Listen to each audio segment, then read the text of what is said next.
Good evening. Good evening, good evening. Audio video clear आहे? Okay. एक 1 ते 2 मिनिटामध्ये आपण स्टार्ट करूयात. बाकीचे विद्यार्थी जॉईन होत आहे तोपर्यंत 1 ते 2 मिनिटात आपण सेशन स्टार्ट करूयात. बेसिकली हे सेशन घ्यायचं जे मोटिव्ह आहे, ओके, सर्वप्रथम मी सांगतो की आजचं सेशन हे खूप इम्पॉर्टंट सेशन असणार आहे आणि इंटरॅक्टिव्ह सेशन असणार आहे, लक्षात घ्या. ओके. गेल्या रविवारी पुण्यामध्ये आपला सेमिनार झाला आणि खूप प्रचंड प्रतिसाद दिला तुम्ही सर्वांनी. जे पण विद्यार्थी पुण्यात तयारी करत होते, बाहेरगाव म्हणजे बारामतीवरनं असेल किंवा मग पुण्याच्या आजूबाजूला चाकण वगैरे, बाणेर, त्यानंतर पिंपरी चिंचवड, जे पण जॉब करणारे विद्यार्थी आहेत, सर्वांनी तो सेमिनार अटेंड केला. ऑफलाईन सेमिनार होता. परंतु पुण्याचे जे विद्यार्थी होते त्यांच्या ज्या पण काही क्वेरीज होत्या, 1 तासाचा आपला सेमिनार होता तो आणि अराउंड 3 ते 4 तास म्हणजे लिटरली 11 वाजता, 11:15ला आपण सेमिनार सुरू केला आणि संध्याकाळी म्हणजे 3:30-4 पर्यंत तो सेमिनार चालला. प्रत्येक छोट्यातली छोटी जी क्वेरी होती तुमच्या मनातली, ओके. बऱ्याच विद्यार्थ्यांना अपेक्षा असतात की भेटायची इच्छा असते, परंतु माझं वर्क शेड्यूल असं आहे की ते वर्क सांभाळून मला पूर्ण टीचिंगचं जे पॅशन आहे किंवा RTO एम मेन्सच्या बॅचमध्ये माझा पूर्ण टाईम आणि एनर्जी तिथे मी इन्व्हेस्ट केलेली आहे. त्यामुळं भेटणं पॉसिबल नसतं. तरी मी प्रयत्न करतो की जितकं जास्तीत जास्त तुमच्याशी कन्व्हर्सेशन करता येईल, तुमच्या मनातल्या ज्या क्वेरीज आहेत, ओके, किंवा तुम्हाला काय प्रॉब्लेम्स येत आहे प्रिपरेशन करत असताना, प्रत्येकाला भेटणं पॉसिबल नाही आहे. प्रॅक्टिकली इम्पॉसिबल आहे ते. आता आजच मी सेमिनार रिलेटेड आपल्या चॅनलला सुद्धा टाकलं आहे की छत्रपती संभाजीनगर आणि कोल्हापूरमध्ये सेमिनार होईल, कारण तिथं विद्यार्थी संख्या जास्त आहे. याचा अर्थ असा नाही की जे विद्यार्थी विदर्भात तयारी करताय किंवा नाशिक वगैरे ह्या साईडला करताय त्यांच्यासाठी मी अवेलेबल नाही. तर तुमच्या सर्वांसाठी मी अवेलेबल आहे. प्रत्येक विद्यार्थी जो RTO एम ची तयारी करतोय, प्रत्येक विद्यार्थ्यासाठी मी अवेलेबल आहे, लक्षात घ्या. ओके. त्यामुळे असं कुणीही मानू नका की फक्त एकाच ठिकाणी सेमिनार घेत आहे किंवा इतर ठिकाणी जमणार नाहीये. तर हा सेशन घ्यायचा सुद्धा मेन जो मोटिव्ह आहे माझा, तोच आहे की इंटरॅक्टिव्ह हा सेमिनार आजचा आपलं जे सेशन आहे, गाईडन्स सेशन आणि पुढचा तुमचा रोडमॅप कसा असला पाहिजे, तर त्या दृष्टीने बोलणार आहे बऱ्याचशा गोष्टी मी आज. छोट्यातली छोटी क्वेरी मी तुम्हाला तुमची जी आहे ती सॉल्व्ह करणार आहे. वन बाय वन प्रत्येकाची घेईल. भले 1.5 तास लागेल, 2 तास लागेल, काही प्रॉब्लेम नाही, ओके. परंतु तुमच्या सगळ्या क्वेरीज मी क्लिअर करेल.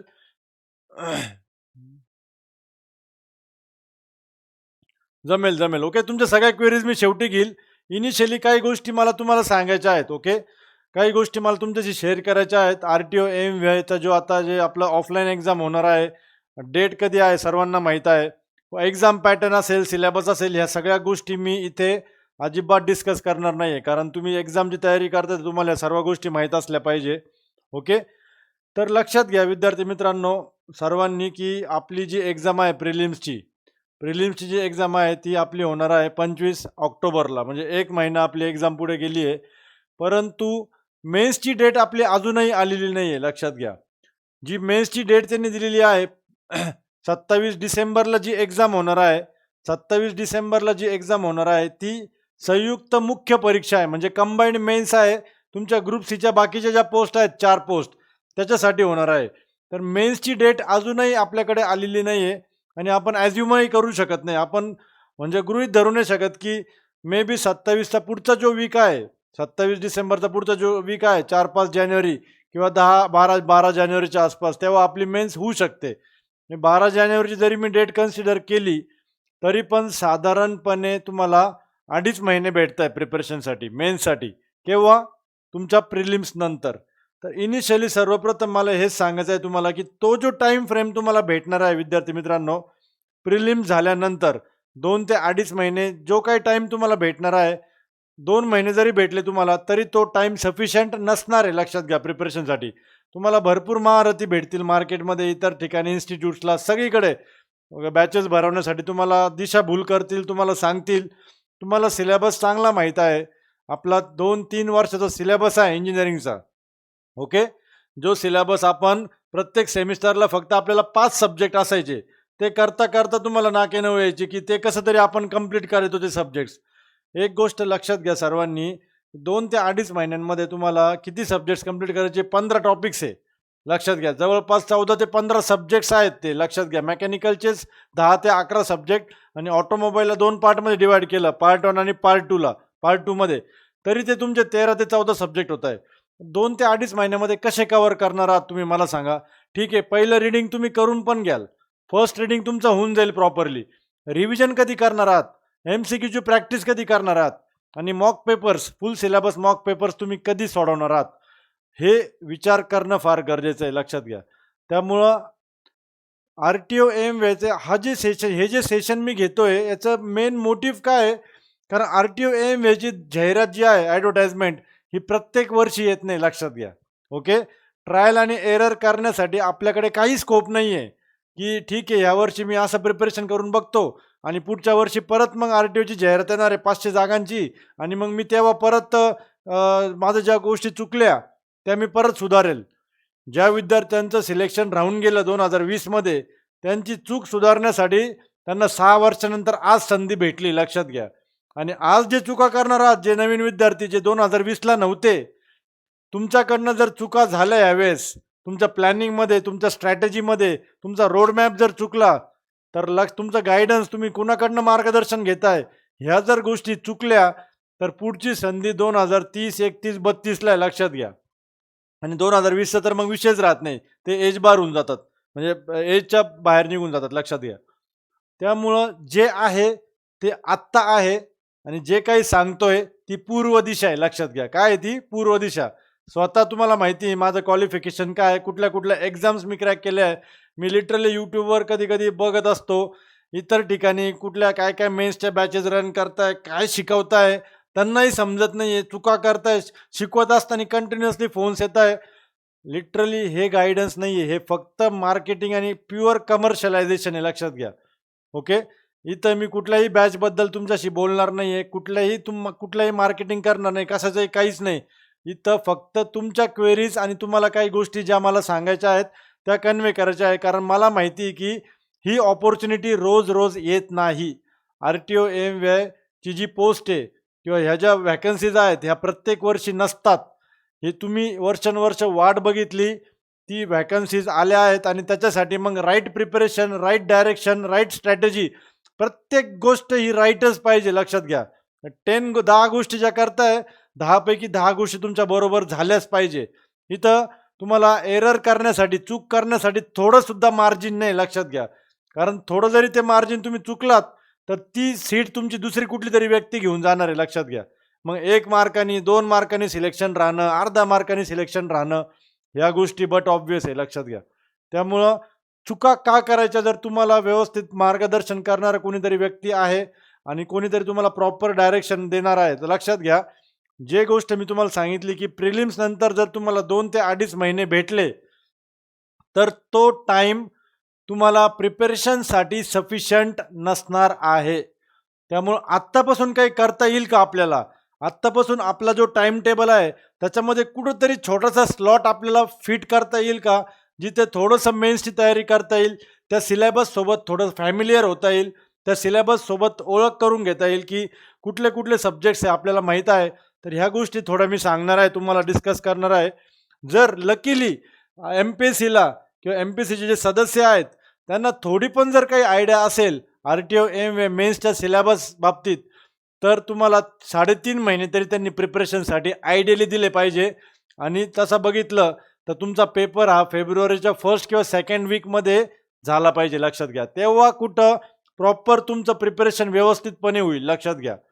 परंतु जर जानेवारीमध्येच पेपर झाला, तर मला वाटत नाही की तुमचं त्या 2 महिन्यांच्या किंवा 2.5 महिन्यांमध्ये तुमचं व्यवस्थित प्रिपरेशन होऊ शकेल. ते वेस्ट ऑफ टाईम असेल, वेस्ट ऑफ एनर्जी असेल, लक्षात घ्या. ठीक आहे. सगळं मी तुमचे डाउट्स घेईल. भरपूर मोठे मेसेजेस तुम्ही टाकताय. मी सगळे वाचेल, ते शेवटी वाचेल. पहिले मला जे मेसेजेस कन्वे करायचे, मला जे तुम्हाला सांगायचं आहे, ते मला पहिले क्लिअर करू द्या सगळ्या गोष्टी. तर बघा, एक्झामची डेट आहे आपली around 25 of October. Okay. Prelims तुमची इथं आहे आणि 27 डिसेंबर मी कन्सिडरच करत नाही, कारण तेव्हा आपली मेन्स होणार नाही आहे. ओके. तर आत्तापासून जर बघितलं, आज डेट किती आहे, तर आज डेट आहे तुमची 22 ऑफ, आज डेट आहे किती, 22 ऑफ जुलै, बरोबर ना.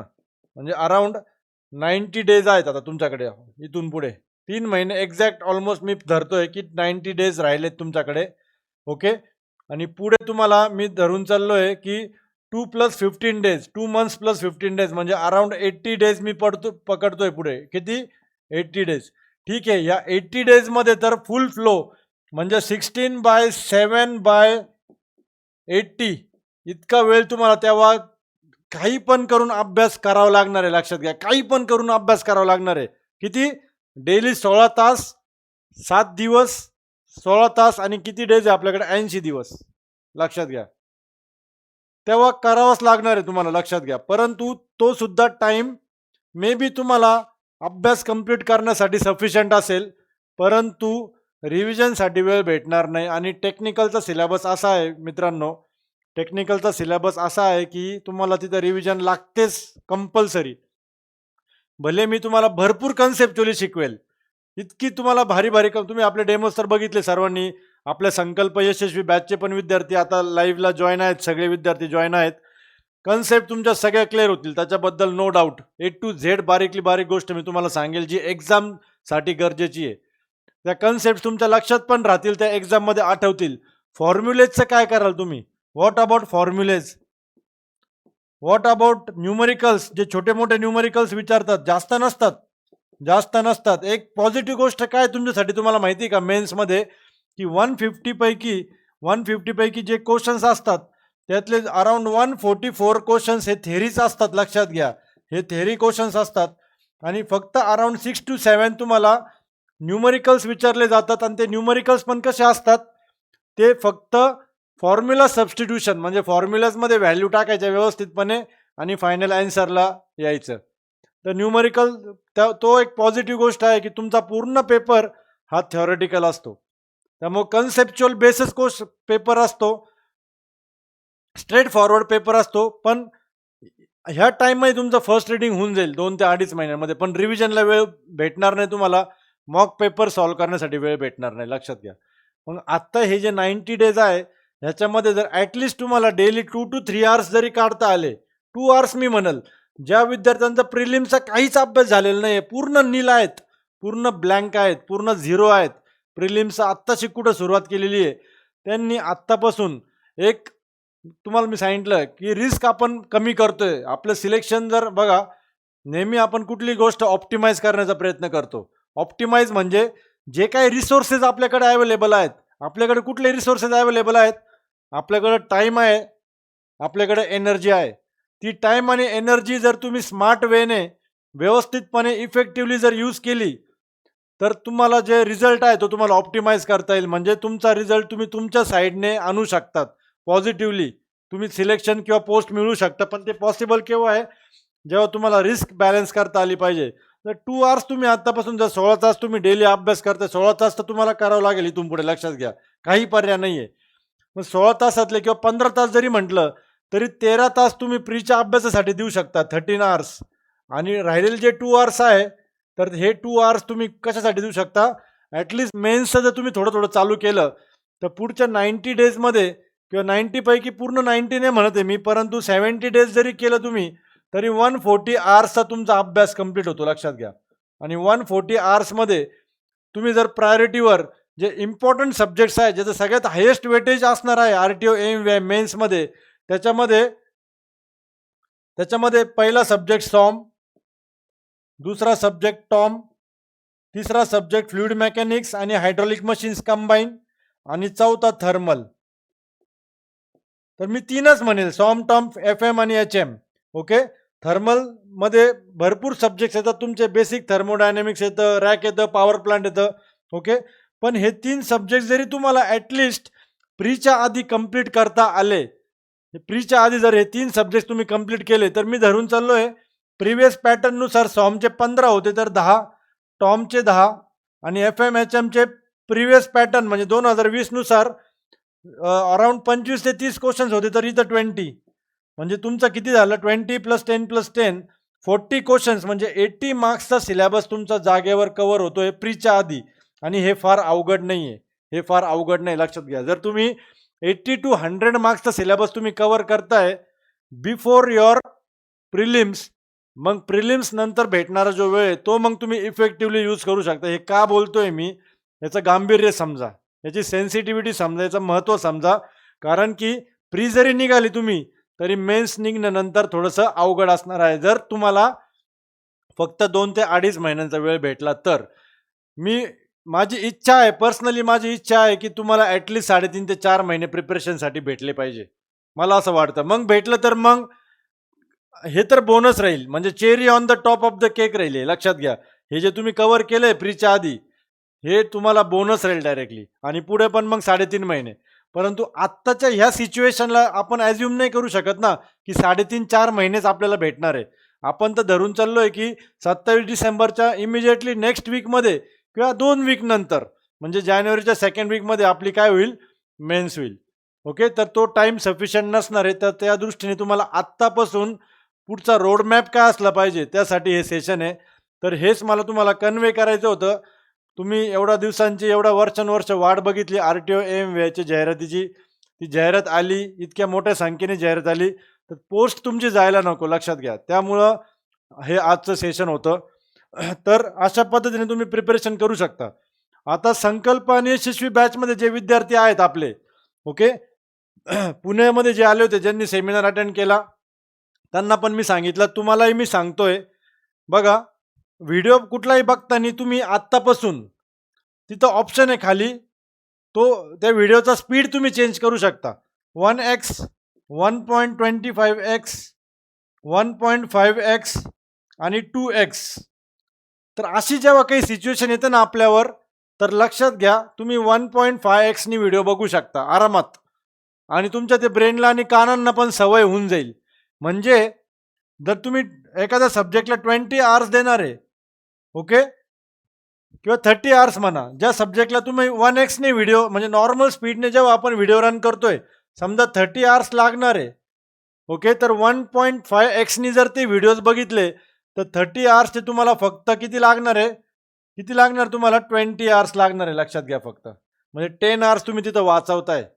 तर ही एक मेथड तुम्ही आत्तापासून यूज करू शकता. इफेक्टिव्ह मेथड आहे, काही अवघड नाही आहे. कन्सेप्ट तुम्हाला माहिती आहे, आपण एकदम बाप कन्सेप्ट घेतलेला आहे. सगळं सिलेबसनुसार आर-टी-ओ एम मेन्ससाठी जेवढं गरजेचं सगळं घेतलेलं आहे आपण ए टू झेड प्रॉपरली एकदम आपल्या. आणि दुसरी गोष्ट जी तुम्हाला सांगायची, बरेच मुलांचे मेसेजेस असतात, कॉल्स असतात, सर रेफरन्स बुक यूज करू का? चुकून सुद्धा हिम्मत करू नका. आत्ता रेफरन्स बुक हातात घेण्याची चुकून सुद्धा हिम्मत करू नका. हे तुम्हाला मी एकदम क्रिस्टल क्लिअर, एकदम स्पष्टपणे सांगतोय. ओके. रेफरन्स बुक्समधनं आता अभ्यास करण्याची वेळ निघून गेलेली आहे लक्षात घ्या.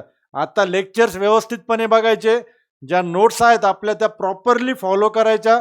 नोट्सच्या बाहेर जनरली क्वेश्चन जाणार नाही याची काळजी मी घेतलेली आहे ऑलरेडी. हे तुम्हाला स्पष्ट सांगतोय. ओके.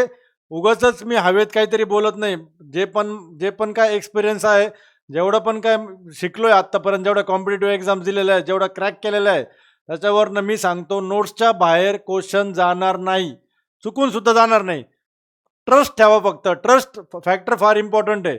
तुम्ही आता उतरला आहात ना मैदानामध्ये, आर-टी-ओ एम याची तयारी करताय ना सगळे, एवढी ह्यूज कॉम्पिटिशन आहे ना, यू नीड टू ट्रस्ट. कुठला तरी एक रिलायबल सोर्सवर ट्रस्ट ठेवणं गरजेचं आहे. आणि मार्केटमध्ये रिलायबल सोर्स अजिबात नाही आहे, हे तुम्हाला मी स्पष्टपणे सांगतोय. मार्केटमध्ये एकही रिलायबल सोर्स नाही जिथे तुम्ही ट्रस्ट ठेवू शकता. तुम्ही आपल्या फक्त जे व्हिडिओज आहेत ते व्यवस्थित करा. मला सगळ्यांना एकदम मनापासून विनंती आहे, सगळे व्हिडिओज प्रॉपरली करा. मुलांना फॅन्सी नोट्स पाहिजे, प्रिंटेड नोट्स पाहिजे. अरे प्रिंटेड नोट्सने कधी कुणाचं सिलेक्शन झालं नाही लक्षात घ्या. ओके. जे तुम्हाला फॅन्सी नोट्स भेटतात ना इकडे तिकडे सगळीकडे मार्केटमध्ये, ते नोट्स एकदा उघडून बघा, काय समजतंय त्यातलं. मला एक सेंटेन्स वाचलं ना, तुम्हाला काय समजतंय त्यातलं मला तुम्ही सांगा फक्त. ओके. त्याने कधी सिलेक्शन होत नाही लक्षात घ्या. जे न्यूमरिकल सब्जेक्ट, जी मेथडॉलॉजी मी तुम्हाला देत आलोय पहिल्यापासून डे 1 पासून आत्तापर्यंत, की जे न्यूमरिकल सब्जेक्ट आहे ते हाताखालूनच गेले पाहिजे. त्याच्यामध्ये तुमचा सॉम येतो, बरोबर, त्याच्यामध्ये तुमचं थर्मल येतं, ओके, आणि त्याच्यामध्ये FM हायड्रोलिक मशीन येतं. पण तो सुद्धा पार्ट मी तुमचा फार इझी करून टाकलाय. तिथं सुद्धा मी आपल्या चॅनलला तुम्हाला मी हँड रिटन नोट्स शेअर केलेल्या आहेत. त्याच्या बाहेर क्वेश्चन जाणार नाही, स्पष्ट सांगतोय मी तुम्हाला एकदम. हे काय नॉन टेक्निकलचा अभ्यास नाही, हे काय राज्यसेवेची मेन्स नाही, ही काय गट ब गट क ची मेन्स नाहीये, की कुठून काही पण विचारतील, कसंही करंट अफेअर कुठून येईल काय माहीत नाही. इकॉनॉमिक्स काय विचारतील माहीत नाही. कुठलं काय आता डिस्क्रिप्टिव्ह पॅटर्न झालाय राज्यसेवेचा. काय विचारतील आणि काय नाही गॅरंटी नाही. यू-पी-एस-सीच्या पावलावर पाऊल ठेवताय ते पण लक्षात घ्या. हा टेक्निकलचा अभ्यास आहे आणि टेक्निकलमध्ये एम-सी-क्यू पॅटर्न आहे. एकतर क्वेश्चन वाचला 100% जर तुमच्या नॉलेजमध्ये असेल, तुमच्या कन्सेप्ट क्लिअर असतील, व्यवस्थित अभ्यास केलेला असेल, तर शुअर शॉट तुमचा तो अटेम्प्ट होणार. पण त्यासाठी काय वाचताय, कशातून वाचताय, कुठले व्हिडिओज बघताय, काय रेफर करताय, या गोष्टी इम्पॉर्टंट आहे लक्षात घ्या. हे इम्पॉर्टंटच आहे लक्षात घ्या. आणि मला दिशाभूल होऊ द्यायची नाही कुणाची. कारण मी बघितलंय डबल लिटरली फीज भरायची वेळ आलेली विद्यार्थ्यांना. डबल फीज भरायची वेळ आली. कुठेतरी 15,000-20,000 भरले, परत आपल्याकडं मग सर तिकडे भरली, डिस्काउंट द्या. या गोष्टी जेव्हा ऐकतो तेव्हा चांगलं वाटत नाही. जर तुमच्याकडे एक रिलायबल सोर्स ऑलरेडी अवेलेबल आहे, गाईड करणारं कुणीतरी आहे, ज्याला टेक्निकलचा पूर्ण म्हणजे लिटरली टेक्निकलचा एक शब्द आणि एक सब्जेक्ट ओके पी-एच-डी केल्यासारखं आहे लक्षात घ्या. आणि इथं मी तुम्हाला शिकवताना पण इतकं सिम्प्लिफाईड वेने शिकवलंय, की याच्यापेक्षा इतके एफर्ट्स कुणीही घेणार नाही तुमच्यासाठी लक्षात घ्या. जर तुमच्याकडे इतका चांगला सोर्स अवेलेबल आहे देन वाय मला कळत नाही तुम्ही म्हणजे तुम्हाला रेफरन्स बुकच का रेफर करायचे, तुम्हाला फॅन्सी नोट्सच का पाहिजे, प्रिंटेड नोट्स कशासाठी हा हट्ट मला काही कळत नाही. ओके इतकं सिम्पल लॉजिक आहे. एका ठिकाणी बसायचं आहे, व्हिडिओज बघायचे आहे, नोट्स रेफर करायचे आहे, स्वतःच्या शॉर्ट नोट्स बनवायच्या आहेत, एम-सी-क्यू सॉल्व्ह करायचे आहेत आणि 95-99% एम-सी-क्यू सुटतात नोट्सवर लक्षात घ्या.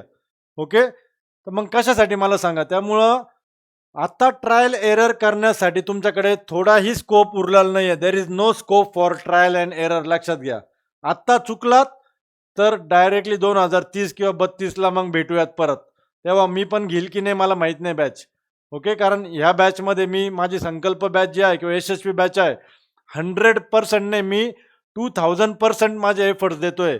डेली बेसिसवर तुम्हाला मोटिवेटेड ठेवतोय. डेली बेसिसवर कंटिन्युअसली कंटाळा येतो मला. दिवसभर मी ऑफिसमध्ये असतो, संध्याकाळी आपली बॅच असते 3-4 तास, सकाळी पण उठून आपण 7 वाजता बॅचेस घेतो. हे एफर्ट्स फक्त तुमच्यासाठी चालले लक्षात घ्या, फक्त तुमच्यासाठी. ओके पण मला तुम्हाला शेवटपर्यंत मोटिवेटेड ठेवायचं आहे. तुमचा सेल्फ कॉन्फिडन्स कुठेही कमी होता कामा नये लक्षात घ्या सर्वांनी. तुमचा सेल्फ कॉन्फिडन्स हा शेवटपर्यंत राहिला पाहिजे. शेवटपर्यंत तो विश्वास राहिला पाहिजे तुम्हाला की नाही पेपर तुम्ही 100% क्रॅक कराल आणि तुम्ही बाकीच्यांना आउट परफॉर्म कराल लक्षात घ्या. आउट परफॉर्म हे इम्पॉर्टंट आहे. कुणीही ओव्हर कॉन्फिडन्समध्ये जायचं नाही आहे. जे पण काही दिलेलं आहे व्हिडिओज, जे पण मी शिकवलं आहे, जे पण नोट्स दिलेल्या आहेत सब्जेक्ट्सच्या, ज्या थेरी सब्जेक्टच्या जेवढ्या नोट आहे, त्या सगळ्या व्यवस्थित रीड करायच्या आहेत, व्यवस्थित रिवाईज करायच्या आहेत.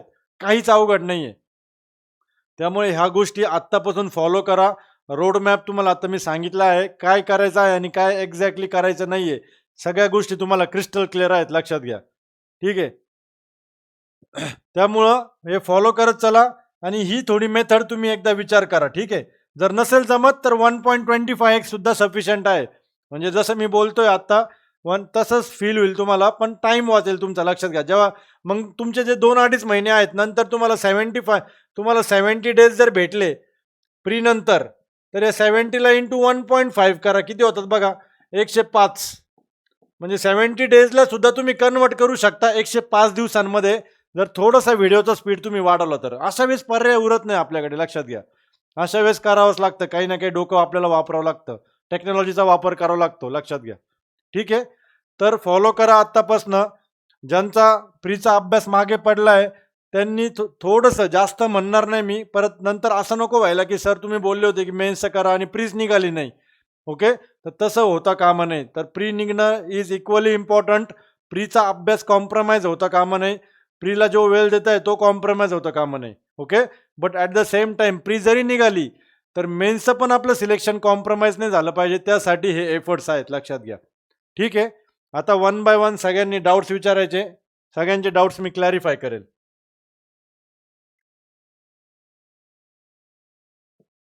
सगळ्यांचे डाऊट्स क्लॅरिफाय करेल. प्रीसाठी मी सेफ स्कोर नाही सांगू शकत. पेपरच्या डिफिकल्टी लेवलवर डिपेंड करतं.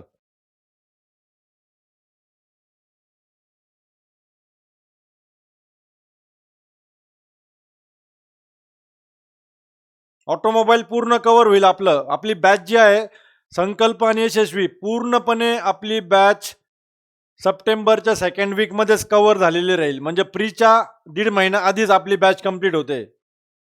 व्हॉट्सॲपला ग्रुप नाही आपला, टेलिग्रामला आपण सेपरेट डेडिकेटेड प्रायव्हेट ग्रुप आहे आपला संकल्प आणि यशस्वी बॅचचा, जिथे सगळ्या नोट्स वगैरे शेअर केल्या जातात.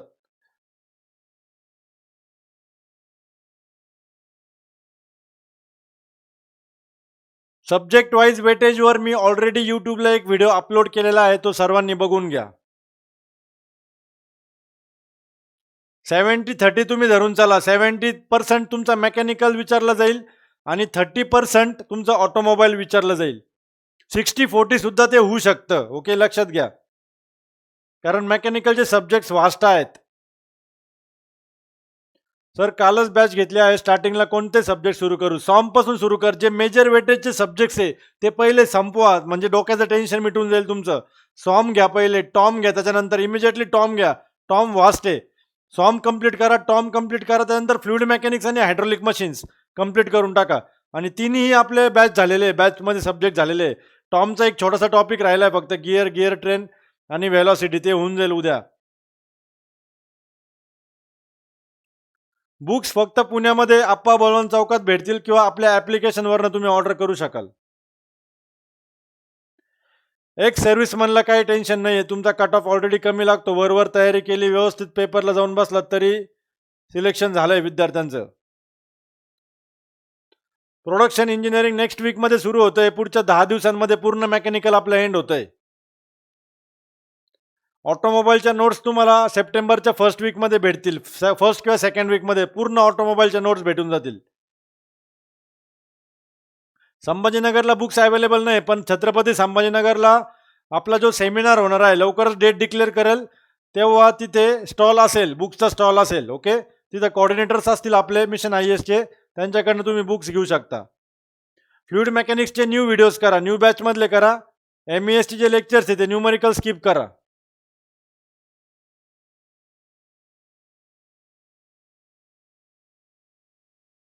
कोल्हापूर आणि संभाजीनगर दोघांच्याही डेट सोबत डिक्लेअर करेल. ओके, मे बी 8 ऑगस्ट आणि 16 ऑगस्ट, 9 ऑगस्ट आणि 16 ऑगस्ट, 9 ऑगस्ट आणि 16 ऑगस्टला सेमिनार राहतील कोल्हापूर आणि संभाजीनगरला. 9 ऑगस्ट आणि 16 ऑगस्ट. ओके, टेलिग्राम चॅनल सर्वांनी जॉईन करून घ्या. ओके, टेलिग्राम चॅनलला डेट्स येऊन जातील आपल्या. ओके, आपला जो मिशन IASचा टेलिग्राम चॅनल आहे @मिशन IAS मेकॅनिकल, सर्वांनी जॉईन करून घ्या. सर्वांनी जॉईन करून घ्या. @मिशन IAS मेकॅनिकल हा टेलिग्राम चॅनल सर्वांनी जॉईन करून घ्या. सगळीकडे पॉसिबल नाही सेमिनार घेणं, परंतु कोणी ऑफेंड होऊ नका. नाशिकला असेल, नागपूरला तुम्ही तयारी करत असाल, अमरावतीला असाल किंवा विदर्भात किंवा इकडे बीड वगैरे. ओके, गडचिरोलीचे बरेचसे विद्यार्थी आहेत, त्यामुळं कुणीही हे करू नका. सर मेन्सचे फुल सिलेबस 35 ते 40 मॉक टेस्ट कंडक्ट करा. एवढे तर नाही होणार कपिल, 35 ते 40 नाही. मग 2020ला 5 मॉक टेस्ट आपण घेतल्या होत्या, तर ह्यावेळेस माझा विचार आहे की ॲटलिस्ट 10 ते 15 मॉक टेस्ट होतील तुमच्या. ओके, आणि त्याच्यामध्ये ओव्हरऑल सिलेबस तुमचा कव्हर पण होईल. आणि म्हणजे 2020ला 5 मॉकमधलेच बरेचसे क्वेश्चन्स टेस्टमध्ये ॲज इट इज होते. एक्झॅक्टली MPSC पॅटर्ननुसार आपण टेस्ट घेतले होते त्यावेळेस. सर आत्ता बॅच घेतली आहे, आत्ता जे लाईव्ह लेक्चर चालू आहेत ते बघू की ओल्ड रेकॉर्डेड? बघ, आता आधी जो सिलेबस कंप्लीट झालेला आहे आपला तो आधी कंप्लीट कर. जे मी प्रायोरिटी लिस्ट दिली तुम्हाला, सॉम, टॉम आणि FM आणि हायड्रॉलिक मशीन्स प्रायोरिटीवर कंप्लीट करायचे आहे सर्वांना. मॉक टेस्ट ऑफलाईन होणार आहेत पुण्यामध्ये.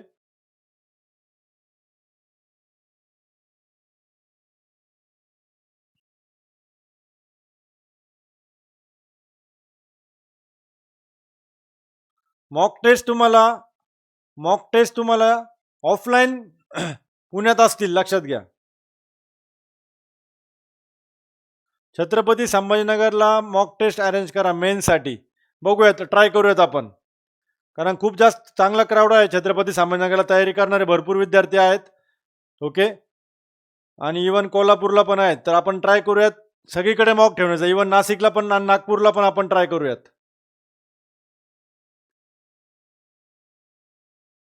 मॉक टेस्ट आपले प्रिलिम्स नंतर सुरू होतील. आता इमिजिएटली नाही. तुमचा अभ्यास होणं गरजेचं आहे.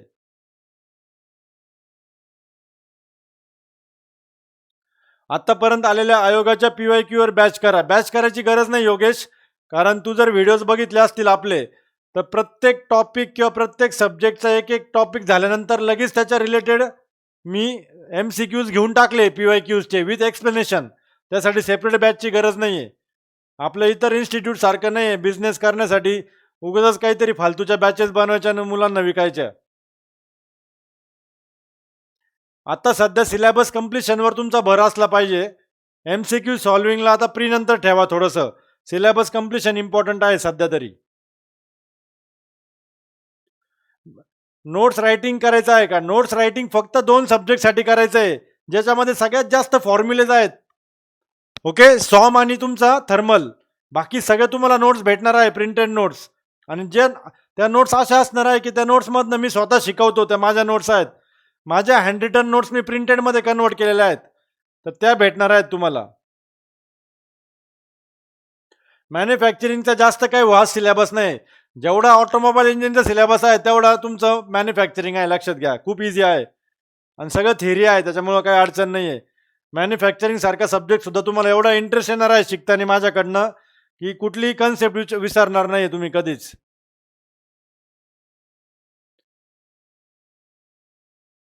फ्लुइड मेकॅनिक्ससाठी मी माझ्या स्वतःच्या हँड रिटन नोट्स एकदम प्रॉपरली ओके शेअर केलेल्या आहेत आपल्या चॅनलला. त्या रेफर करा. त्याच्या बाहेर क्वेश्चन जाणार नाही.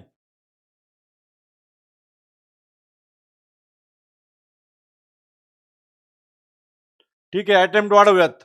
2-2 अटेम्प्ट करूयात आपण सब्जेक्ट वाईज टेस्टच्या. ट्रॅक शीट तुम्हाला भेटेल, आजच भेटेल. कुठल्याही सब्जेक्टची तुम्हाला कालच बोललो मी ग्रुपवर चॅनलवर आपल्या की ट्रॅकिंग शीट सगळ्यात महत्वाची आहे.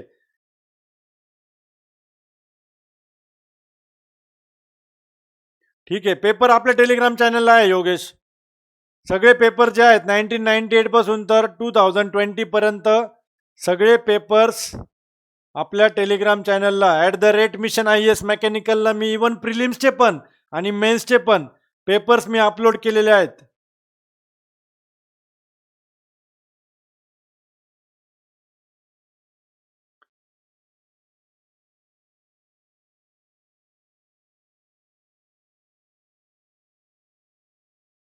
मिशन IAS मेकॅनिकल सर्वांनी जॉईन करून घ्या.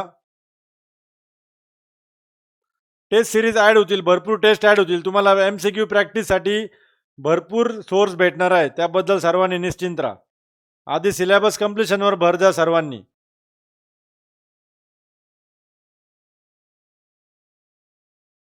तुम्ही आमच्या इंजिनिअरिंग कॉलेजला टीचर आले असते तर आज खूप लोक एम्प्लॉयड असते.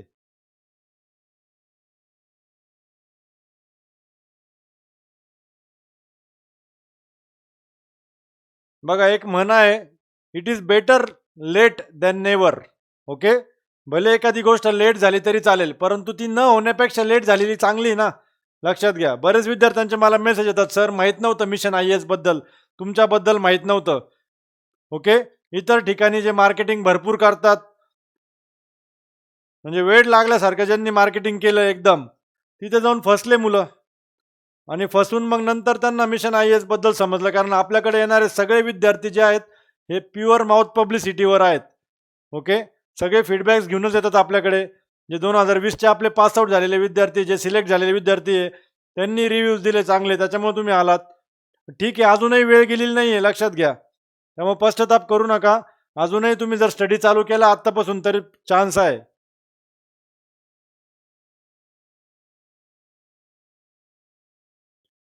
सर वे बुक मागील तर पुण्यात फक्त तुमचं बुक देतात. सध्या टॉपला नाव आहे. आपले MCQ books more than sufficient आहे. लक्षात घ्या, MCQ प्रॅक्टिससाठी. ओके, MCQ बुक्स जे आहेत आपले मोर दॅन सफिशियंट आहे.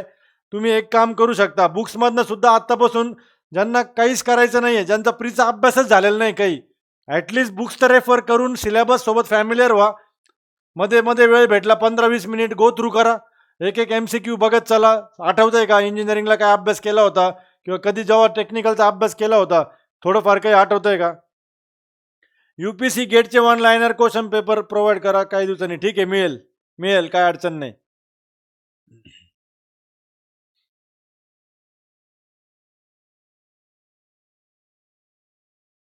हे दोन्ही बुक्स व्हॉल्यूम 1, व्हॉल्यूम 2 तुम्हाला हार्ड कॉपीज भेटतील. हार्ड कॉपीज भेटतील डायरेक्टली. हे दोन्ही बुक्स व्हॉल्यूम 1 आणि व्हॉल्यूम 2च्या हार्ड कॉपीज तुम्हाला तुमच्या ॲड्रेसवर डिलिव्हर होतील. डायरेक्टली आपलं मिशन IASचं जे ॲप्लिकेशन आहे, म्हणजे जिथं आपलं लाईव्ह सेशन होतंय, ॲप्लिकेशनवर अवेलेबल आहे. सर्वांनी हे बुक्स तिथनं ऑर्डर करा. विदिन 10 to 15 डेज तुमच्या पत्त्यावर ते पोहोचून जातील बुक्स. ठीक आहे.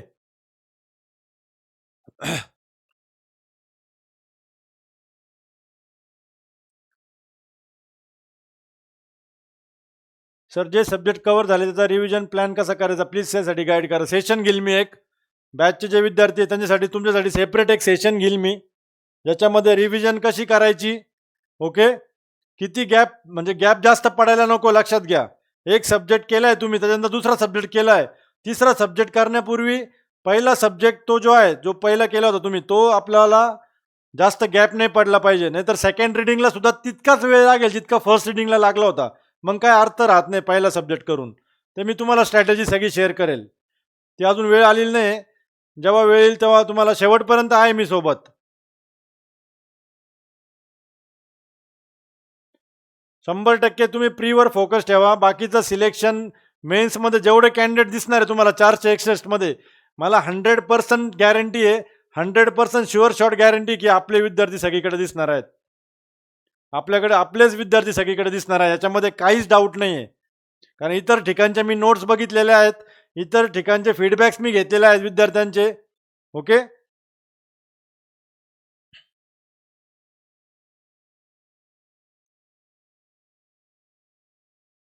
ठीक आहे. वीकली टार्गेट टाकत जाईल मी. ओके.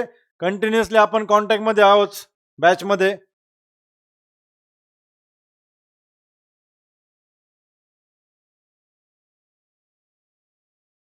शॉर्ट नोट्स काढायची ट्रिक सांगेल. ओके, ठीक आहे. मेन्ससाठी तुम्हाला मी सांगेल शॉर्ट नोट्स कसे काढायचे. त्याचं मी एक सेपरेट येणाऱ्या संडेला मी सेशन घेईल, की तुम्हाला डेमो दाखवेल मी, बॅचवर राहील. ओके. आपल्या संकल्प बॅचच्या चॅनलला एक लाईव्ह सेशन घेईल मी, आणि त्याच्यामध्ये क्लिअरली तुम्हाला सांगेल की शॉर्ट नोट्स कशा बनवायच्या कुठल्याही सब्जेक्टच्या. ओके.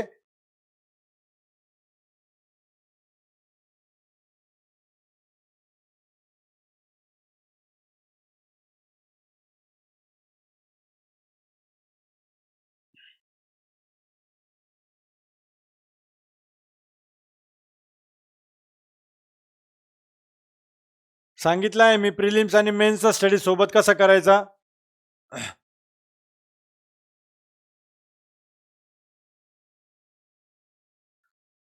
आत्तापासून जर व्यवस्थितपणे केलं मेन्सला, तुम्हाला सांगितल्याप्रमाणे 2-3 सब्जेक्ट जर महत्त्वाचे मेजर सब्जेक्ट जर तुम्ही कव्हर केले, तर पुढे तुमच्यावर लोड येणार नाहीये. इतर ठिकाणी नोट्स 4,000चे घेऊन फसलो आहे. तुमची बॅच परिपूर्ण असताना यूट्यूब जाहिरात बघून पूर्ण फसलो. आपले बॅच घेतल्यावर समजले 4,000 उगीच वाया घातले. ठीक आहे Yogesh, better late than never. तुला काय बोललो, जे पण होतं ते चांगल्यासाठीच होतं. पुढे जाऊन तू एकदा जॉबला लागला, RTOची पोस्ट मिळवली, पहिल्या सॅलरीमध्ये कव्हर करून देशील तू 4,000. काय मोठी गोष्ट नसणार आहे तुझ्यासाठी. परंतु योग्य मार्गदर्शन योग्य ठिकाणी तू आला आहे ते महत्त्वाचं आहे, लक्षात घे. सगळं सांगेल, MCQ ॲनालिसिस सगळं सांगेल, ऑप्शन कसे एलिमिनेट करायचे ते सांगेल. A to Z सगळ्या ट्रिक सांगणार आहे. त्याबद्दल निश्चिंत राहा सर्वांनी. तुम्ही आता सिलेबस कम्प्लिशनवर लक्ष द्या. फक्त डायव्हर्ट होऊ नका. कोणी डायव्हर्ट व्हायचं नाहीये. कुणीही प्रिपरेशनपासून डायव्हर्ट व्हायचं नाहीये.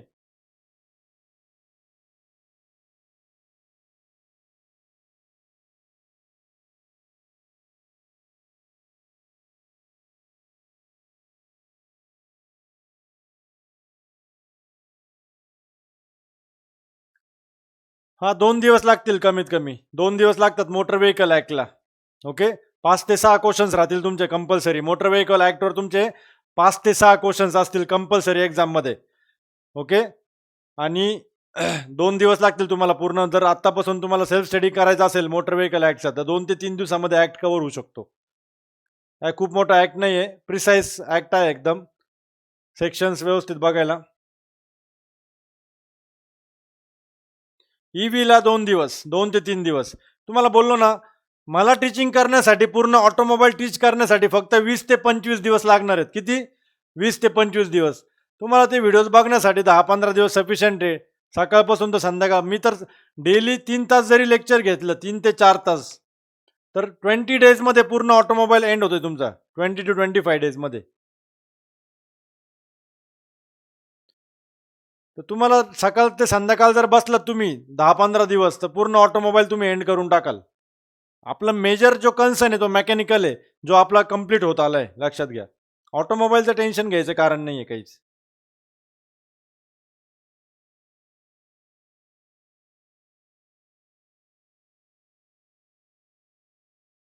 30 टू 40% वेटेज राहील तुमचं ऑटोमोबाईल इंजिनिअरिंगला. 30% धरून चाललोय मी. होऊ शकतं थोडंफार मागे पुढे झालं तर 40% पर्यंत पण जाऊ शकतं. पी-वाय-क्यू व्हॉल्यूम 1, व्हॉल्यूम 2 मध्ये 2020 चे मेन्सचे क्वेश्चन्स नाही का? आहे ना क्वेश्चन्स. व्हॉल्यूम 2 मध्ये पूर्ण सॉल्व्ह पेपर दिलेला आहे बघा. 2020 चा पूर्ण पेपर सॉल्व्ह करून दिलेला आहे शेवटी. व्हॉल्यूम 2 मध्ये दिलेला आहे, लक्षात घ्या. बॅचच्या विद्यार्थ्यांसाठी पण असं इंटरॅक्शन सेशन सर तुम्ही घ्या काही दिवसांनी. इथून पुढे माझा प्रयत्न राहील की प्रत्येक 10 टू 15 डेजला बॅचचे जे विद्यार्थी आहेत कंटिन्युअस मी टचमध्ये राहील, तुमच्या कॉन्टॅक्टमध्ये राहील. ओके. आणि ग्रुपवर तर असंही आपले मेसेजेस चालूच असतात. कंटिन्युअस मी तुम्हाला मोटिवेट करतच असतो. ओल्ड बॅचमधले आता करू नका. ओल्ड बॅचचे व्हिडिओज कुणासाठी होते? ज्यांनी बॅच फेब्रुवारी मार्चमध्ये जॉईन केली होती, तर त्या विद्यार्थ्यांसाठी आपण तो कंटेंट ॲड केला होता ओल्ड बॅचचा. आत्ता जे जॉईन करणार आहेत, यांनी कंपल्सरी न्यू बॅचमधनं व्हिडिओ सुरू करा बघण्यासाठी. न्यू बॅचमधलेच व्हिडिओज करायचे आहेत, लक्षात घ्या. बघा, तुम्हाला मोटिवेशन असेल, कंटेंट असेल, याच्यामध्ये कुठेही मी कमी पडणार नाही. मला स्वतः टीचिंगचं इतकं जबरदस्त पॅशन आहे. मला आवडतं स्टुडंट्सला मोटिवेट करणं, त्यांना राईट स्ट्रॅटेजी सांगणं, राईट डायरेक्शन सांगणं. ओके. ह्या गोष्टी मी कधी तुमचं करिअर मी कधी बिझनेस पॉईंट ऑफ व्ह्यूने बघितलं नाही, लक्षात घ्या. ओके. कळकळीने मी शिकवलेलं आहे. तुम्ही बॅचमध्ये आहात, तुम्हाला सर्वांना माहिती आहे की जितकी एनर्जी आणि जेवढे एफर्ट्स मी टाकतो, कुठलीही गोष्ट, कुठलीही कन्सेप्ट तुमच्यापर्यंत तुमच्या लेवलला जाऊन किंवा तुमचं जे अंडरस्टँडिंग आहे त्या लेवलला जाऊन जेव्हा आपण शिकवतो, मला त्या लेवलला जावं लागतं, लक्षात घ्या. मी पण ॲडव्हान्स लेवलचं भरपूर शिकू शकतो, मोठ्या-मोठ्या गोष्टी बोलू शकतो, मोठे-मोठे ते ॲनिमेशन्स आणि यूट्यूबचे ते इमेजेस, व्हिडिओज दाखवू शकतो, पण गरजेचं नाही आहे. तुम्ही ज्या फेजमध्ये आहात त्या फेजमध्ये मी एका काळी होतो आणि त्यावेळेस पण मला गोष्टी समजायच्या नाही. परंतु ती गोष्ट समजण्यासाठी त्यावेळेस मला किती एफर्ट्स घ्यावे लागलेत पर्सनली मला माहिती आहे, लक्षात घ्या. ओके. की ती गोष्ट समजून घेण्यासाठी की हे असं जर मी एक्सप्लेन करू शकलो स्वतःला, तर ही गोष्ट एकदम मी समोरच्याला सुद्धा व्यवस्थित कन्वे करू शकतो. आणि ह्या एका रिझनमुळे माझं सिलेक्शन झालंय पहिल्या अटेम्प्टमध्ये. प्रत्येक एक्झाम, मग ती UPSC असेल, नाहीतर गेट असेल, नाहीतर बाकीच्या कुठल्या एक्झाम्स असतील. ओके.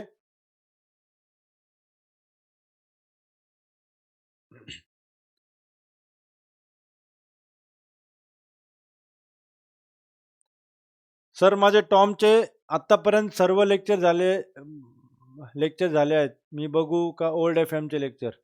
टॉम न्यू FM बघ, न्यू न्यू लेक्चर्स बघ FMचे.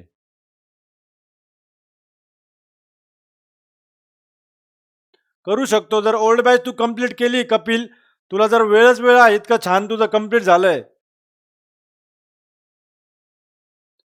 तर तू करू शकतो. 100% तू करू शकतो. न्यू बॅच तुझं रिव्हिजन होईल. फक्त व्हिडिओज काय कर, 1.5 किंवा 2x मध्ये रन कर व्हिडिओज. परत डबल रिव्हिजन होईल तुझी, डबल रिव्हिजन होईल.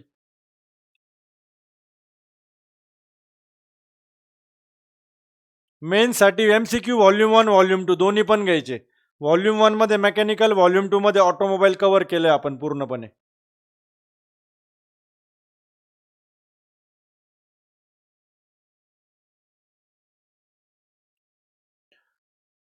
एक काम तुम्ही करू शकता. जर तुम्ही वाय-सी-टीचं जेईचं जे बुक आहे बघा, वाय-सी-टीचं जेईचं जे बुक आहे, तुम्हाला मी सांगतो बघा. MCQ साठी तर फर्स्ट प्रायोरिटी आपले बघा मिशन IAS चे बुक्स आहेत. सगळ्यात इम्पॉर्टंट व्हॉल्यूम 1 आणि व्हॉल्यूम 2. ओके. हे तर मस्ट आहे, कंपल्सरी, कारण हे खास RTO AMVI साठी आहे, लक्षात घ्या. दुसरं जे आहे तुम्ही वाय-सी-टीचं आहे ना, जेईचं जे बुक आहे जेईचं बुक आहे बघा, 25,000 प्लस काहीतरी MCQचं काय ते फ्रंट पेजवर कव्हर पेजवर 25 समथिंग आहे बघा, 25,132 असं काहीतरी, मला एक्झॅक्ट फिगर आठवत नाहीये. तर जेईचं बुक आहे YCDचं. तर हे दोन बुक्स आहे, व्हॉल्यूम 1 आणि व्हॉल्यूम 2. तर यांनी काय केलंय, ह्या बुकमध्ये जेईच्या बुकमध्ये SSC जेईचे सुद्धा क्वेश्चन्स कव्हर केलेले आहेत त्यांनी. म्हणजे तुम्हाला मेडिसीचं, मी तुम्हाला जे बोललो होतो मेडिसीचं सेपरेट बुक रेफर करायची गरज नाहीये, लक्षात घ्या. ह्याच्यामध्ये तुम्हाला ऑटोमोबाईलचे सुद्धा जवळपास 1,000, 1,200, 1,500 क्वेश्चन्स तुमचे इथं कव्हर होतात. आणि आपल्या बुकमध्ये सुद्धा जवळपास एक 2,500 ते 3,000, 3,500 MCQ तुमचे कव्हर होतात ऑटोमोबाईलचे. म्हणजे ऑटोमोबाईल ओव्हरऑल तुमचं MCQ कव्हरेज होऊन जातं, लक्षात घ्या. ठीक आहे. आणि मग हे दोन सोर्सेस इम्पॉर्टंट आहेत, आणि यांच्या सोबतच इक्वली इम्पॉर्टंट काही असेल तर तुम्हाला मी सांगितलं आहे स्टँडर्ड रेफरन्स बुक्सचे MCQs. स्टँडर्ड रेफरन्स बुक्सचे MCQs ते सुद्धा मी तुम्हाला अवेलेबल करून दिले. तिथं सुद्धा तुम्हाला काहीच एफर्ट्स मी ठेवले नाहीये, तिथे सुद्धा तुम्हाला काही एफर्ट ठेवलेले नाही मी. तर स्टँडर्ड रेफरन्स बुक्सचे सुद्धा मी तुम्हाला MCQs ऑलरेडी बॅचमध्ये प्रोव्हाइड केलेले आहेत, लक्षात घ्या. ओके, तुमचं प्रिपरेशन जितकं सिम्प्लिफाय करता येईल तितका प्रयत्न आहे, लक्षात घ्या. ठीक आहे, जितकं तुमचं प्रिपरेशन मला सिम्प्लिफाय करता येईल तितका माझा प्रयत्न आहे.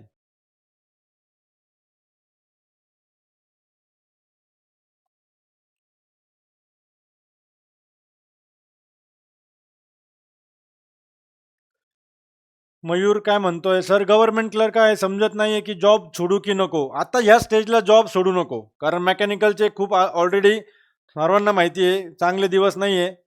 ओके, अनएम्प्लॉयमेंट पीकला आहे सध्या. हां, प्री नंतर तू कॉल घेऊ शकतो, जर प्री क्रॅक झाली तर पुढे मेन्ससाठी तू डिसिजन घेऊ शकतो.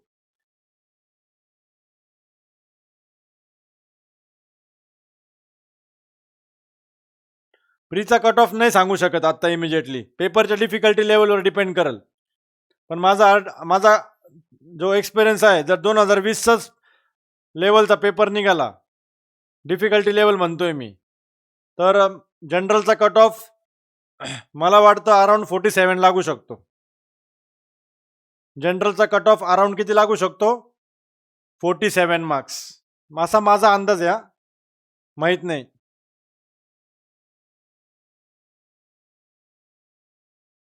आणि फिमेल कॅन्डिडेटसाठी अराउंड 38 to 41 मध्ये लागू शकतो, 37-38च्या रेंजमध्ये. ओके, YCTच्या बुकचा फोटो ठीक आहे, टाकतो मी ग्रुपला, टाकून देईल.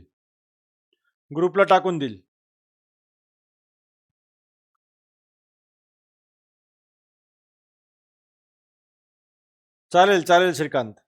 रेकॉर्डेड प्लस जे आत्ता रिसेंट लाईव्हमध्ये सब्जेक्ट चालू होणार आहेत ते पण केल्यावर चालेल का? चालेल, काही अडचण नाही.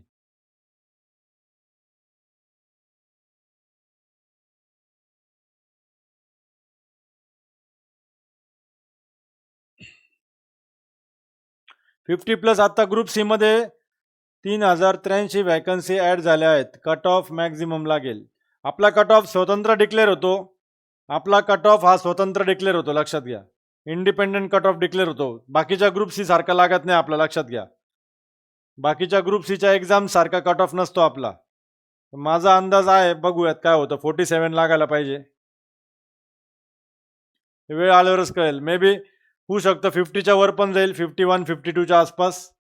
पण मला जी फिगर माझ्या डोळ्यासमोर सारखी येते, ओके, 47च्या आसपास कट ऑफ लागू शकतो. 47-48 धरून चाला तुम्ही. आता कट ऑफचा विचार करू नका, बरोबर बोलला तू. आता कट ऑफचा विचार करून काय करणार आहे? तुम्हाला मार्क्स मिळवायचे आहेत, अभ्यास करायचा आहे. मेनसाठी सब्जेक्टची प्रायोरिटी कशी ठेवायची सांगितलंय. SOM, TOM, fluid mechanics, hydraulic machines हे 3 सब्जेक्ट पहिले कव्हर करून घ्या.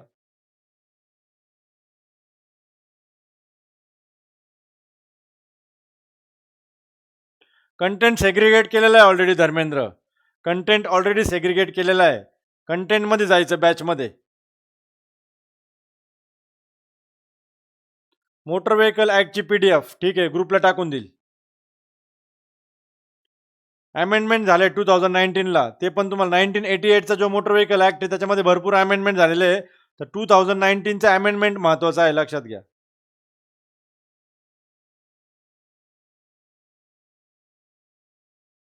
2017-2020 ची मेन्स दिली आहे.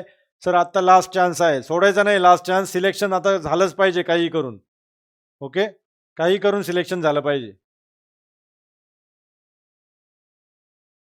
मेन्स एक्झाम डेट डिक्लेअर करण्यासाठी एमपीसीला रिक्वेस्ट करू शकतो का सर? करू शकता तुम्ही. कॉल करा कंटिन्युअसली एमपीसीला, मागे लागा एमपीसीच्या, मेल टाका सगळ्यांनी की आम्हाला क्लॅरिटी पाहिजे, कधी एक्झाम आहे, प्रिपरेशन त्यानुसार आम्हाला प्लॅन करण्यासाठी डेट माहीत असली पाहिजे.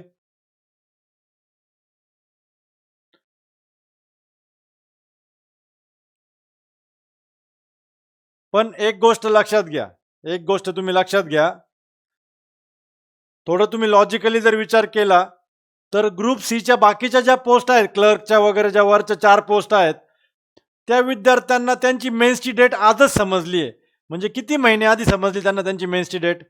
हे 3 अधिक पुढचे 2, म्हणजे 5 महिने आधी त्यांना त्यांची मेन्सची डेट समजली. तर ते विद्यार्थी तर प्लॅन करताय ना त्यांचा स्टडी व्यवस्थित मेन्ससाठी. प्री प्लस मेन्स ते बॅलन्स करून चाललेत ना. तुमची तशी सिच्युएशन नाही आहे. तुम्हाला तुमची मेन्सची डेट माहीत नाही अजून. तर प्री नंतर मला नाही वाटत इमिजिएटली लगेच 2 महिन्यामध्ये किंवा 2.5 महिन्यामध्ये तुमचा पेपर होईल. एवढं बेसिक कॉमन सेन्स तर पाहिजे एमपीसीला, की प्री नंतर जर 2-2.5 महिन्यात घेता तर वेळ किती देते तुम्हाला प्रिपरेशनसाठी? तर डेफिनेटली तुम्हाला वेळ, मला अंदाज आहे की 3.5 महिने तुम्हाला भेटायला पाहिजे प्रिपरेशनसाठी. जर त्या विद्यार्थ्यांना 5 महिने आधी त्यांची एक्झामची डेट समजते, तर तुम्हाला 11th आवरला डेट सांगण्याचा त्यांना अधिकार नाही आहे, लक्षात घ्या. 11th आवरला डेट सांगण्याचा त्यांना अधिकार नाही आहे. तुम्हाला ॲटलिस्ट 3.5-4 महिने त्यांनी आधी डेट समजली पाहिजे आपल्याला.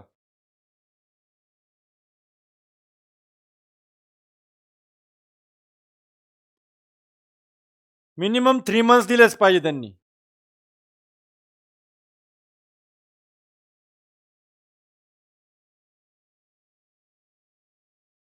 मिनिमम 3 मंथ्स तर द्यायलाच पाहिजे त्यांनी. मॅक्झिमम मग 4-4.5 महिने पण भेटू शकतात.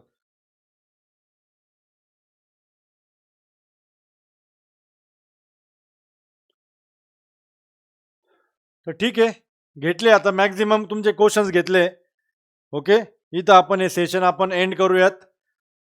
आणि रेग्युलरली आता टचमध्ये राहीलच मी तुमच्या, कुठेही तुम्हाला कशाची कमी पडणार नाही. फक्त एकच गोष्ट आहे, ट्रस्ट. ट्रस्ट ठेवा आपल्या व्हिडिओजवर, आपल्या कंटेंटवर, आणि कंटेंट कुठेही लीक होऊ देऊ नका. सगळ्यात इम्पॉर्टंट. दुसरी गोष्ट, स्वतःचा जो अभ्यास आहे तो व्यवस्थित स्ट्रॅटेजीने प्लॅन करा, सॉर्टेड ठेवा. ओके, रँडमली कुठलाही सब्जेक्ट घेतला आणि काही करत बसला असं करू नका, लक्षात घ्या. ठीक आहे. आणि स्वतःचा स्टडी ट्रॅक करा. ट्रॅकिंग शीट मी तुम्हाला देणार आहे बनवून. प्रत्येक सब्जेक्ट वाईजला तुम्हाला ट्रॅकिंग शीट देणार आहे मी, लक्षात घ्या. ज्याच्यामध्ये प्रत्येक सब्जेक्टचे सगळे टॉपिक्स, त्याच्यानंतर व्हिडिओ लेक्चर्स, एक म्हणजे पहिल्या कॉलममध्ये कसं राहील थोडक्यात तुम्हाला सांगतो मी. बघा, तुम्ही रफली तुमचा बनवू शकता. हे बघा, वर असेल सब्जेक्ट नेम, सब्जेक्ट नेम. ठीक आहे. समजा मी घेतोय सॉम, एक जस्ट एक्झाम्पल म्हणून तुम्हाला सांगतोय सॉम. ओके, इथं सिरियल नंबर पहिला असेल, सिरियल नंबर 1 2 3 4 5. ओके, रफली तुम्हाला मी आता सांगतो, मी तुम्हाला बनवून देईल. ठीक आहे. सिरियल नंबर झाल्यानंतर टॉपिक नेम. तर आपल्या सिलेबसमध्ये जे टॉपिक्स आहे तेच आपण घेणार आहोत, तेच मी तुम्हाला देणार आहे आणि तेवढंच तुम्हाला करायचं आहे. टॉपिक नेम, समजा पहिला टॉपिक आहे SFD BMD. ओके, दुसरा टॉपिक आहे नॉर्मल स्ट्रेसेस आणि स्ट्रेन्स. तिसरा टॉपिक आहे प्रिन्सिपल स्ट्रेसेस आणि स्ट्रेन्स. चौथा टॉपिक आहे टॉर्शन. चौथा आहे बेंडिंग. ठीक आहे. पाचवा टॉपिक आहे थेरी ऑफ कॉलम्स. असे तुमचे जे पण काही टॉपिक्स असतील ते मी तुम्हाला ऍड करून देईल. सातवा टॉपिक आहे मोमेंट ऑफ इनर्शिया. ठीक आहे. हे तुम्हाला टॉपिक्सचे नाव देणार. पुढे इथं पुढचे कॉलम असणार व्हिडिओ लेक्चर्स. Video lecture. ठीक आहे. व्हिडिओ लेक्चरमध्ये हे पूर्ण खाली राहील, लक्षात घ्या. आता इथपर्यंत हे फिल करून देईल मी तुम्हाला. पुढे तुम्हाला फिल करायचं आहे किंवा तुम्हाला पुढे टिक करत चालायचं आहे, लक्षात घ्या. ठीक आहे. Video lectures. व्हिडिओ लेक्चर्स झाल्यानंतर त्यानंतर राहील तुमचे नोट्स. नोट्स तर ऑलरेडी तुमचे रेडी असतात. पुढे राहील रिव्हिजन 1. ठीक आहे. रिव्हिजन 2, रिव्हिजन 3, ओके, मी 3 पर्यंत ऍड करून देईल. तुमच्या पुढं टाइम भेटला तर तुमचे 4 रिव्हिजन होऊ शकतात, 5 होऊ शकतात. ठीक आहे. पुढे राहील MCQs. मग MCQ मध्ये राहील मिशन IAS चे बुक्स. त्याच्यानंतर राहील तुमचं YCT. ठीक आहे. आणि अजून तुम्ही जे रेफर करताय, खुर्मी गुप्ता रेफर करताय ते पण ऍड करा. तुम्हाला करायचं काय, SFD BMD वर व्हिडिओ लेक्चर्स बघून झालेत माझे. पहिली रिव्हिजन माझी झाली आहे. मिशन IAS च्या बुक्स मधनं सॉल्व्ह केले MCQ, YCT मधनं सॉल्व्ह केले. ठीक आहे. नॉर्मल स्ट्रेसेस व्हिडिओ बघून झालेत, रिव्हिजन एक झाली आहे. असं टिक करत चालायचं. ठीक आहे. ह्याच्यावरून तुम्हाला अंदाज येईल कुठले टॉपिक्स. समजा परत SFD BMD ची एकदा बसल्या रिव्हिजन केली, दुसरी रिव्हिजन झाली, तिसरी रिव्हिजन झाली. असं तुम्ही फक्त टिक करत चला, जेणेकरून तुमचा स्टडी तुम्हाला ट्रॅक करता येईल व्यवस्थितपणे आणि शेवटपर्यंत तुम्हाला समजेल की किती अभ्यास झाला आहे, किती अभ्यास बाकी आहे, किती आपल्याला अजून करणं गरजेचं आहे, कुठला टॉपिक आपला चांगला झाला आहे, कुठला टॉपिक आपला वीक आहे. मग त्यानुसार तुम्हाला सगळं प्लॅनिंग करता येईल.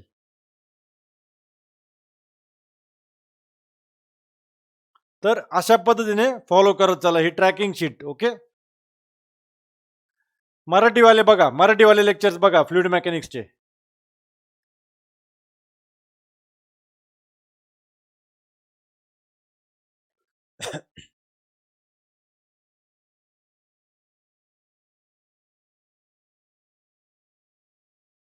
आपल्याला इतरांपेक्षा वेगळं काहीतरी करायचं आहे.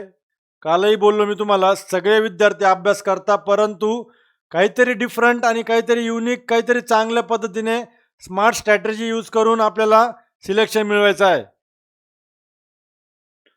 सर 3rd रीडिंग चालू आहे.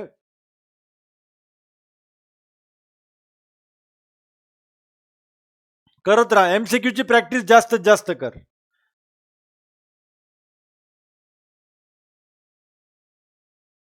जास्तीत जास्त प्रॅक्टिस कर. MCQ ची प्रॅक्टिस कर. जर रीडिंग एवढं झालंय तुझं, 3 रीडिंग म्हणजे व्हेरी गुड. खूप चांगल्या पद्धतीने रीडिंग झालंय तुझं. आत्तापासून प्रिपरेशन केलं चान्स आहे का? It is never late. लक्षात घ्या, कुठल्याही गोष्टीला लेट होत नाही, पण ओव्हर लेट पण होऊ द्यायचं नाही आपल्याला. प्री नंतर पॉसिबल नाही आहे. जर 2-2.5 महिने मिळाले तर आत्ता पॉसिबल आहे. आत्तापासून सुरू केलं तर पॉसिबल आहे.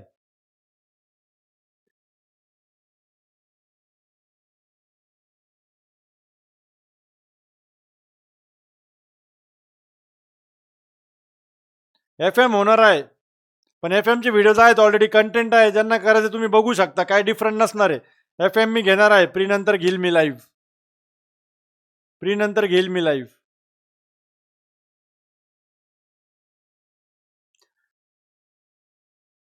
सर IAS ची प्रिपरेशन करताना 2 मोटिवेशनल लाईन्स काय होते तुमच्यासाठी?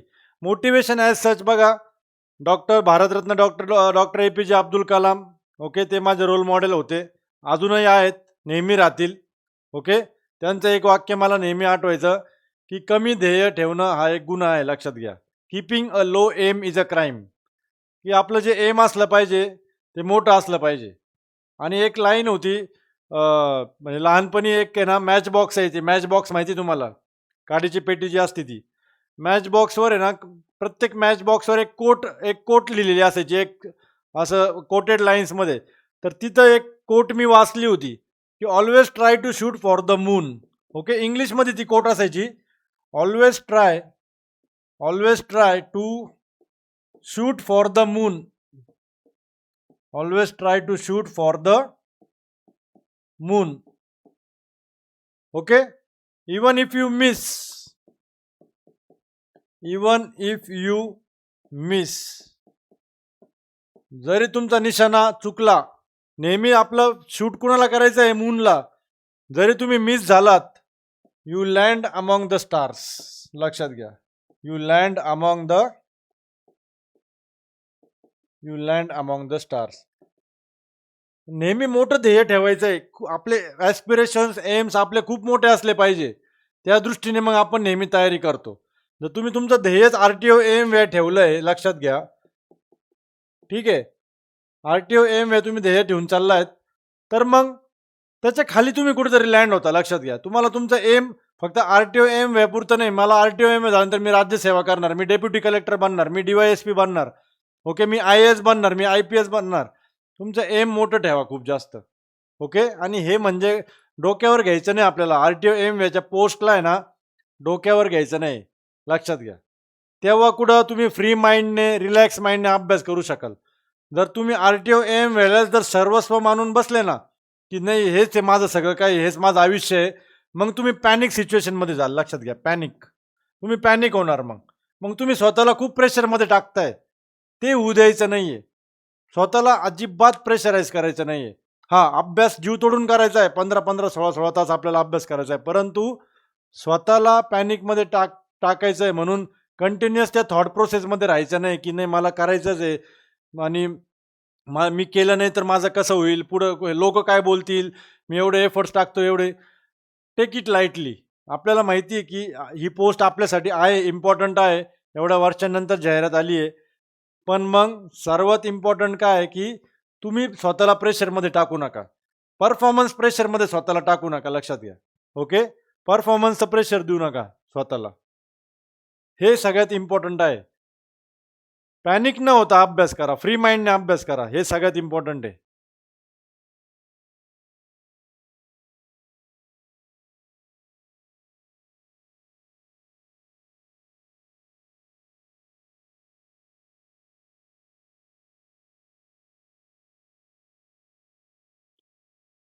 ठीक आहे. थांबूयात आपण आता इथे आजचं सेशन. बराच वेळ झालाय, 10 वाजले.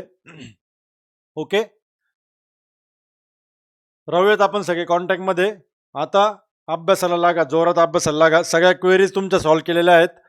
Okay. Good night. Good night everyone.